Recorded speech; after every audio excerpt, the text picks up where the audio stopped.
ઉત્તરાયણ એ પતંગોનો પર્વ છે, સાથે પક્ષીઓને નુકસાન ન થાય તે માટે રાજ્ય સરકારના વન વિભાગ દ્વારા તારીખ 10 થી 20 જાન્યુઆરી સુધીના કરુણા અભિયાન અંતર્ગત ખેડબ્રહ્મા શહેરમાં રેલી નીકળી હતી। ઉત્તરાયણ એ નાના બાળકોથી લઈને મોટેરાઓ સૌ પતંગ ચગાવવાનો લાહો લેવાનું ચૂકતા નથી, ત્યારે કરુણા અભિયાન અંતર્ગત ખેડબ્રહ્મા વન અને વિસ્તરણ વિભાગ, જીવદયા મિત્ર મંડળ અને શેઠ કેટી હાઈસ્કૂલના સંયુક્ત ઉપક્રમે પક્ષી બચાવવા માટે સમગ્ર શહેરમાં વિદ્યાર્થીઓને રેલી દ્વારા લોક જાગૃતિનો સંદેશો પહોંચાડવામાં આવ્યો હતો। શેઠ કેટી હાઈસ્કૂલના મંત્રી શૈલેષ મહેતાએ લીલી ઝંડી આપીને રેલીનું પ્રસ્થાન કરાવ્યું હતું। પક્ષીઓ માટે ખતરારૂપ થઈ ગઈ છે, માટે આપણે એટલું કરીએ કે ચાઇનીઝ દોરી અને વધારે કાચવાળી દોરી ન વાપરીએ, તેમજ સવારે 9 પહેલાં અને સાંજે 5 પછી પતંગ ન ઉડાડીએ। આ પ્રસંગે વન વિભાગના રેન્જ ફોરેસ્ટ A.L. ભાટી, વિસ્તરણ રેન્જ ફોરેસ્ટ નરેશ ચૌધરી, વન કર્મીઓ તથા પ્રિન્સિપાલ વિભાસ રાવલ સહિત વિદ્યાર્થીઓ મોટી સંખ્યામાં ઉપસ્થિત રહ્યા હતા। ભરત ચૌહાણ સાથે તનિષા પરમાર, સિટી ન્યૂઝ, ખેડબ્રહ્મા। સરકારના કરુણા અભિયાન 2025 અંતર્ગત આજરોજ વન વિભાગ અને કેટી હાઈસ્કૂલ ખેડબ્રહ્માના સહયોગથી કરુણા અભિયાન 2025ના ભાગરૂપે લોકજાગૃતિ માટે એક ખેડબ્રહ્મા શહેર વિસ્તારમાં રેલીનું આયોજન કરેલ છે, જેમાં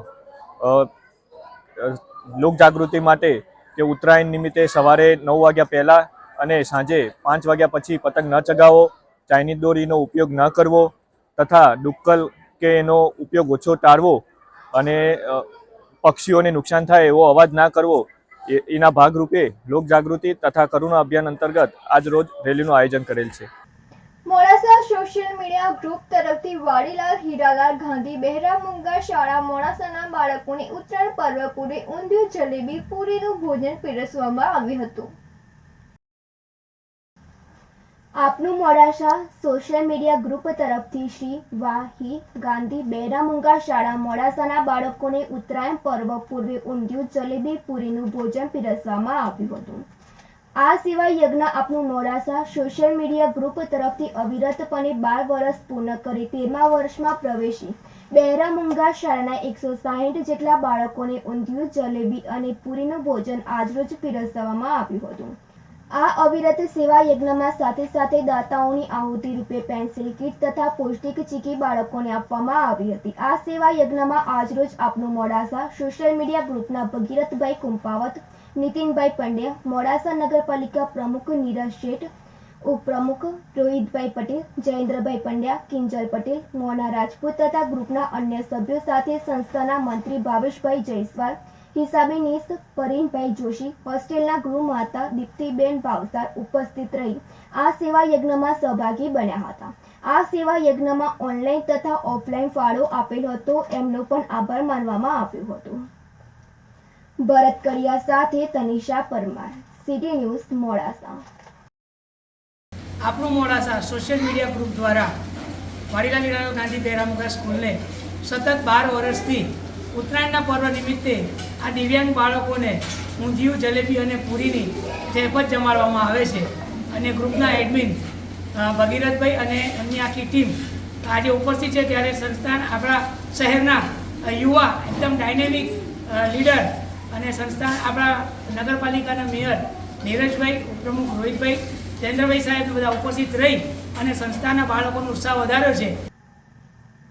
ભાભર જૂનામાં આવેલ હનુમાનજી મંદિરે પોષણ ઉત્સવ 2024 વાનગી હરીફાઈ સ્પર્ધા કાર્યક્રમ યોજાયો હતો। પોષણ ઉત્સવ 2024 અંતર્ગત મહિલા અને બાળ વિકાસ કાર્યક્રમ યોજવામાં આવ્યો હતો, જેમાં ગાંધીનગર અને સંકલિત બાળ વિકાસ યોજના શાખા બનાસકાંઠા જિલ્લા પંચાયત પ્રોગ્રામ ઓફિસરના માર્ગદર્શન ICDS દ્વારા આ કાર્યક્રમનું સુંદર આયોજન કરવામાં આવ્યું હતું। આ કાર્યક્રમ દરમિયાન તેતરવા સેજાના ભાભર મુકામે યોજવામાં આવ્યો હતો, જેમાં સેજાના મુખ્ય સેવિકા બારૈયા સોનલબેન અને PSC સંગીતાબેન આસલ અને બાબરના તમામ ICDS સ્ટાફ સાથે તેતરવા સેજાના 32 કેન્દ્રની કાર્યકરો, બહેનો અને હેલ્પર દ્વારા કાર્યક્રમનું આયોજન કરવામાં આવ્યું હતું, જેમાં બાબર પાલિકા પ્રમુખ સાકરબા બલુભા રાઠોડ, બાબર શહેર પ્રમુખ પ્રવીણસિંહ રાઠોડ, ગણપતસિંહ રાઠોડ, હિતેશ ઠક્કર, હીરાબા, ભરતભાઈ માળી, રાજુભાઈ ઠાકોર સહિત બાબર જૂના વિસ્તારના લોકો મોટી સંખ્યામાં ઉપસ્થિત રહ્યા હતા. અનેક કિશોરીઓ, દાદરી, સગર્ભાઓ અને લાભાર્થીઓ હાજર રહ્યા હતા, જેમાં આંગણવાડીમાં મળતા THR પેકેટમાંથી બનતી વિવિધ વાનગીઓ અને મલ્ટી વાનગીઓ અને સરગવામાંથી બનતી વાનગીઓની હરીફાઈનું આયોજન કરવામાં આવ્યું હતું. આ આયોજનમાં પોષણનું મહત્વ સમજાવવામાં આવ્યું હતું. રોજિંદા જીવનમાં ઘરમાં બનતી વાનગીઓના વધારેમાં વધારે ઉપયોગ થાય અને પોષણ મળી રહે તેવી વાનગીઓ વપરાય તેવો ઉદ્દેશથી કાર્યક્રમ યોજવામાં આવ્યો હતો. આ કાર્યક્રમમાં 1 થી 3 નંબરમાં આવેલ વિજેતા બહેનોને ભેટ સહિત હીરાબા ઠક્કર દ્વારા રોકડ ઇનામ આપવામાં આવ્યું હતું. 4 થી 6 નંબર આવનાર બહેનોને ભેટ સહિત રોકડ ભેટ આપવામાં આવી હતી. આ કાર્યક્રમ દરમિયાન બાબર જૂના વિસ્તારમાં આવેલ બહેનો, બાળકો, ભૂલકાઓ તેમજ તમામ મહાનુભાવો ઉપસ્થિત રહ્યા હતા અને પોષણ ઉત્સવ 2024ના કાર્યક્રમને સફળ બનાવ્યો હતો. ગિરીશ જોશી સાથે તનિષા પરમાર, સિટી ન્યૂઝ, બાબર. તારીખ 8 જાન્યુઆરી અરવલ્લી જિલ્લા મોડાસા ખાતે આંતરરાષ્ટ્રીય હિન્દુ પરિષદ મહાકુંભ 2025ના કેલેન્ડરનું વિમોચન કરવામાં આવ્યું હતું. તારીખ 8 જાન્યુઆરી અરવલ્લી જિલ્લા ખાતે આંતરરાષ્ટ્રીય હિન્દુ પરિષદ મહાકુંભ 2025ના કેલેન્ડરનું વિમોચન મોડાસામાં કરવામાં આવ્યું હતું, જેમાં ગુજરાત પ્રદેશ મંત્રી જયંતિભાઈ પટેલ અને અધ્યક્ષ રામભાઈ પટેલ દ્વારા જણાવવામાં આવ્યું કે કુંભમાં હિન્દુઓની આસ્થાનું મહાપર્વ ઉજવવામાં આવશે, જેમાં ડોક્ટર પ્રવીણભાઈ તોગડિયાના માર્ગદર્શનથી રોજ 8,000 યાત્રિકોને રહેવાની સગવડ, 15 જગ્યાએ જમવાના ટેન્ટ, રાત દિવસ 24 કલાક ગરમ ચા, દવાઓ, 500 જગ્યાએ મોબાઈલ ચાર્જિંગ, ગરમ પાણી, મેડિકલ કેમ્પ, ઠંડીથી રક્ષણ માટે ધાબળા બેંકની વ્યવસ્થા કરેલ છે. જે ભાઈ બહેનોનું જે જવું હોય તો hinduhelpline.in પર રજીસ્ટ્રેશન કરાવવાનું રહેશે. વધુ માહિતી માટે મહાકુંભ કેલેન્ડર સંકલન સમિતિમાં નામ છે. આ કાર્યક્રમમાં સચિનસિંહ પુવાર, પ્રિયાંકભાઈ પોકાર, હિતેશભાઈ જોશી વગેરે ઉપસ્થિત રહ્યા હતા.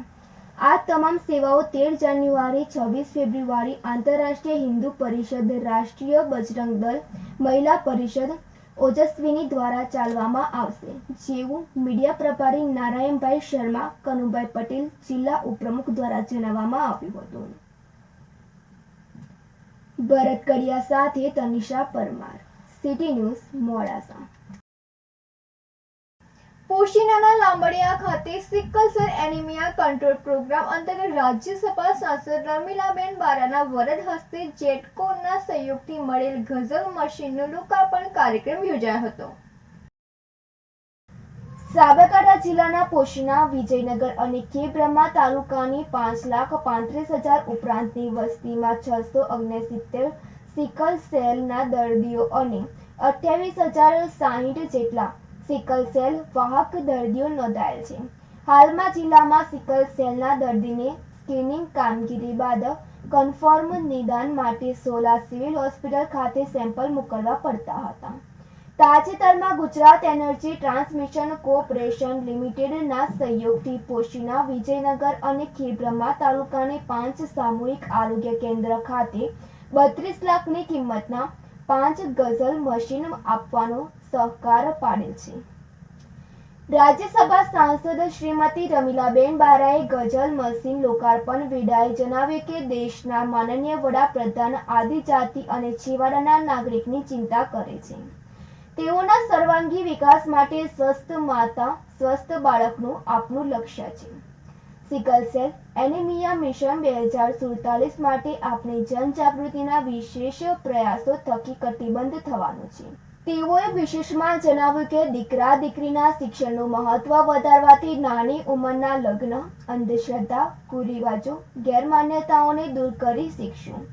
જેટકોનો આ તબક્કે આભાર વ્યક્ત કરતા જણાવ્યું કે આદિવાસી પ્રજાજનોના સ્વાસ્થ્ય માટે આપનું 32 લાખ જેવડી મોટી રકમનું અનુદાન આદિવાસી તાલુકાઓમાં માટે સિકલ સેલ નિદાન માટે ખૂબ મહત્વનું સાબિત થશે.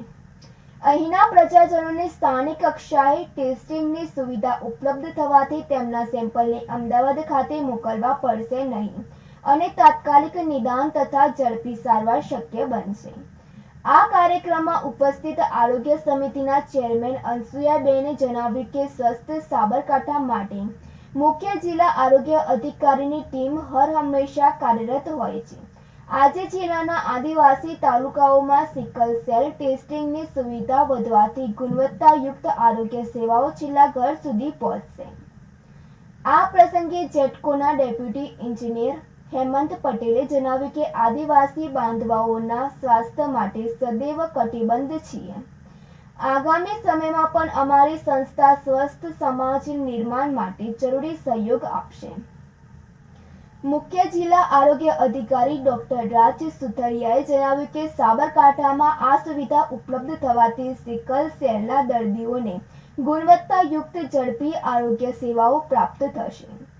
આજના કાર્યક્રમમાં જિલ્લા પંચાયત સદસ્ય અમૃતભાઈ સહિત તાલુકા આરોગ્ય અધિકારી, કર્મચારીઓ અને સ્થાનિક પ્રજાજનો ઉપસ્થિત રહ્યા હતા. આબિદપુરા સાથે તનિષા પરમાર, સિટી ન્યૂઝ, પોશીના.